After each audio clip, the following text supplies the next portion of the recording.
Oke ya Dedi ya. Jadi orang yang di depan saya ini namanya Dedi. Tapi topik hari ini kita berbicara soal cemas, rasa takut, rasa sedih. Jadi teman-teman yang mengikuti channelnya dokter kan pernah merasa yang namanya anxiety, cemas. Jadi kalau pertanyaannya, apakah setiap orang pernah merasa cemas, rasa sedih? Oke, kita contohkan lah ya. Dokter tidak tahu riwayat hidupnya si Dedi di depan. Tapi pertanyaan satu, Dedi pernah sedih banget toh? Ya. Pernah ya? Sedihnya itu boleh dikatakan dari skala berapa? Ini peristiwanya apa? Kehilangan. Ya, Kehilangan ibu atau kehilangan bapak? dua-duanya dong. Dua-dua. Kalau dibilang sedih ya, kalau dikasih skala ya, happy itu 1, sedih sekali itu 10. Nilainya berapa? 10 dong. 10. Oke, sedih banget ya. Nah, kalau sedih banget itu apa yang terjadi? Apa sampai mengganggu kamu tidak bisa mau makan, berkeringat? Biasa sedih saja dong. Sedih banget ya. Tapi tidak sampai Peristiwanya kapan terakhir terjadi? terakhir itu sampai sekarang masih biasa. Masa masih ya? datang, dong. Oke, sekarang teman-teman kita coba kasih dia anchor atau pengingat supaya kita tahu kalau dia sedih perasaannya seperti apa.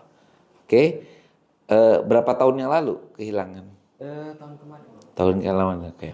Nah sekarang kalau tiba-tiba Dedi ini ya, dokter coba kan anchornya masuk atau tidak ya. Dedi nggak bisa berdiri karena kakinya Dedi lemas. Coba berdiri deh.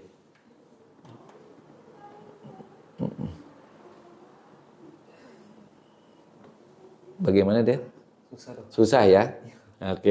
Oke. Berarti kan Dedi fokus ya. Nah sekarang Dedi,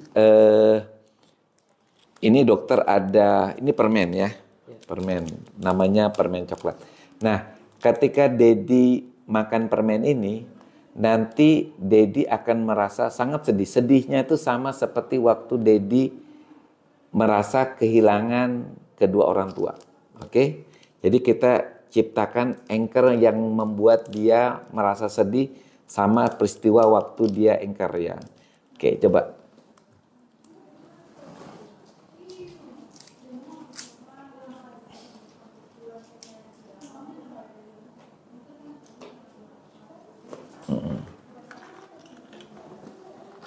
Bagaimana perasaanmu?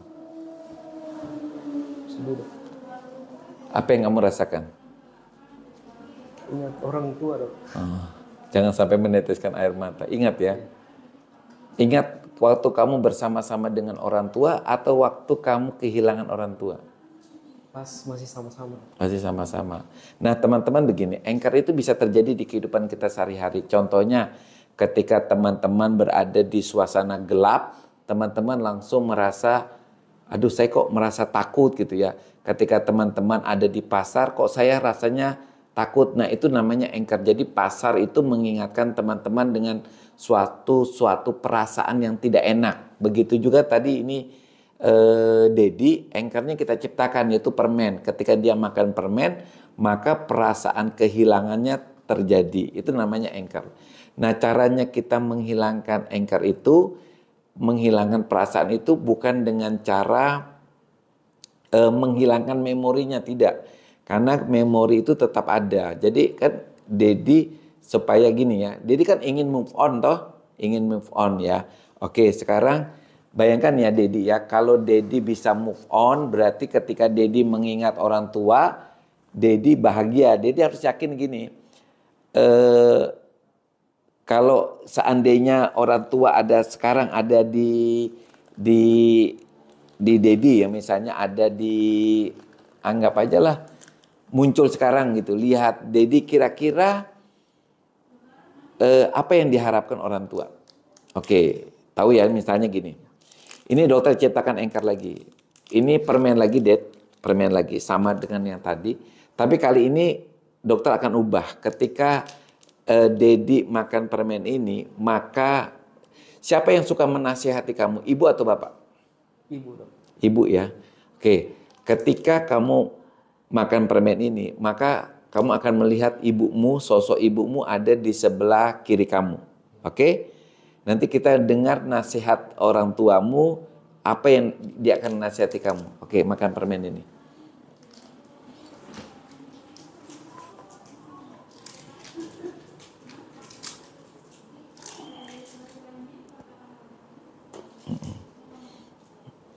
Nah, oke, lihat di samping kiri kamu. Siapa ya? Ada ibu dok. Ada ibu. Nah, sekarang ibumu akan menasihati kamu. Kira-kira dia nasihati kamu apa sekarang? Dengan kamu rasa sedih begini, apa yang yang akan dinasihati ibumu? Dia bilang tetap semangat dok. Nah, tetap semangat toh. Artinya gini, Dad. Kamu harus yakin bahwa ibu bapakmu itu sebenarnya tetap ada di samping kamu, melihat kamu. Dan apa yang diharapkan dari kedua orang tuamu? Cuma kepingin kamu bahagia.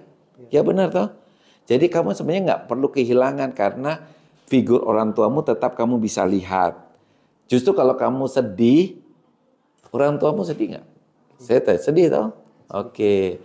Nah, jadi teman-teman itu caranya. Jadi kalau teman-teman memiliki pikiran misalnya, ketika teman-teman misalnya di pasar atau di tempat keramaian itu menjadi takut, menjadi perasaan tidak nyaman ya. Jadi teman-teman harus mulai bertanya, kenapa teman-teman takut gitu ya? Apa ini hanya pikiran saja atau tidak? Kalau itu hanya pikiran teman-teman, teman-teman bisa melawan dengan mengatakan bahwa hari ini saya menjadi sosok yang pemberani, yang bahagia. Karena ketika teman-teman berani, yang suka siapa? Yang suka bukan diri teman-teman saja, tapi keluarga teman-teman, orang-orang yang teman-teman cintai juga bahagia. Jadi sekarang Dedi harus move on ya. Karena kalau Dedi move on, Dedi semangat, Dedi berhasil, yang senang siapa? Orang tua atau orang tua walaupun tidak ada tetap senang ya. Oke. Sekarang Dedi sudah bisa berdiri atau enggak? Coba dulu. Masih susah. Masih susah ya. Berarti kita tadi itu dari tadi berbicara dengan Dedi itu dalam keadaan Dedi terhipnotis. Oke. Artinya apa? Sebenarnya pasiennya sadar toh, Ded? Sadar ya. Artinya sadar gini. Gelombang pikirannya Dedi itu adalah di gelombang theta.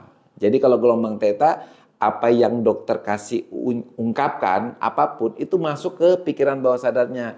Jadi ketika dokter menasehati Dedi dalam keadaan terhipnotis, misalnya dokter bilang, mulai hari ini Dedi move on ya, maka Dedi akan move on. Lalu dokter bilang, move on untuk apa? Untuk supaya bapak ibunya ya itu tetap bisa happy, tetap senang ketika melihat Dedi move on. Oke, sekarang bayangkan sekarang Dedi bisa kembali normal ya, bisa berdiri lagi. Coba Dedi berdiri.